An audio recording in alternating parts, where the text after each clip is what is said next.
Iran's foreign minister, Hossein Amir-Abdollahian, has warned Israel that the Middle East could spiral out of control if it does not stop strikes on Gaza.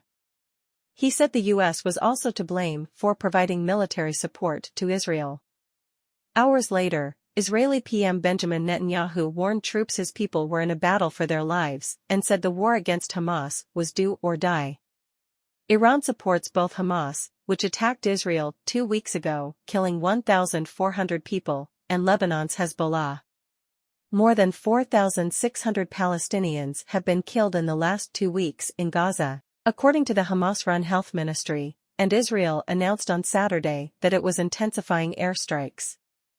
I warn the U.S. and its proxy Israel that if they do not immediately stop the crime against humanity and genocide in Gaza, anything is possible at any moment and the region will go out of control, Mr. Amir-Abdollahian said at a news conference in Tehran. He said that the results could be severe, bitter and have far-reaching repercussions, both regionally and for those advocating for war. The foreign minister added that U.S. military support for Israel was evidence that the ongoing conflict in Gaza was a proxy war carried out by Israel on behalf of the United States. Top U.S. officials are also warning the conflict could spread. U.S. Defense Secretary Lloyd Austin warned of the prospect of significant escalation of attacks on U.S. troops or citizens.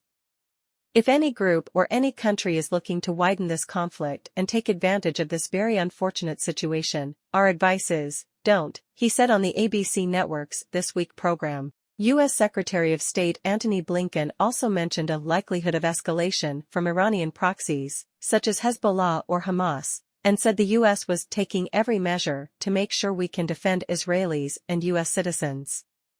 Several Iraqi bases used by U.S.-led coalition troops have been targeted in drone and rocket attacks in recent days.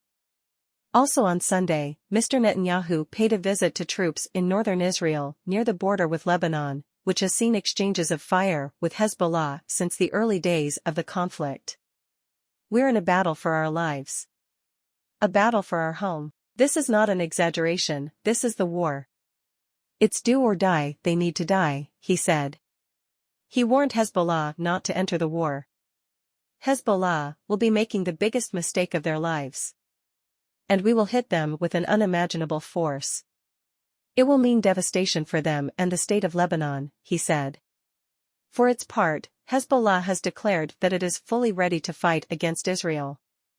At least 27 people have been reported killed in southern Lebanon during exchanges of fire between Israel and Hamas. At least 5 Israeli soldiers and 1 civilian have been killed in Israel, according to Israeli military reports.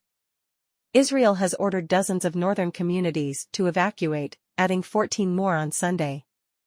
And in neighboring Syria, where Iran has a military presence, Israeli missiles hit Damascus and Aleppo international airports early on Sunday, killing at least 2 workers, according to Syrian state media. Both airports have been taken out of use given the damage to their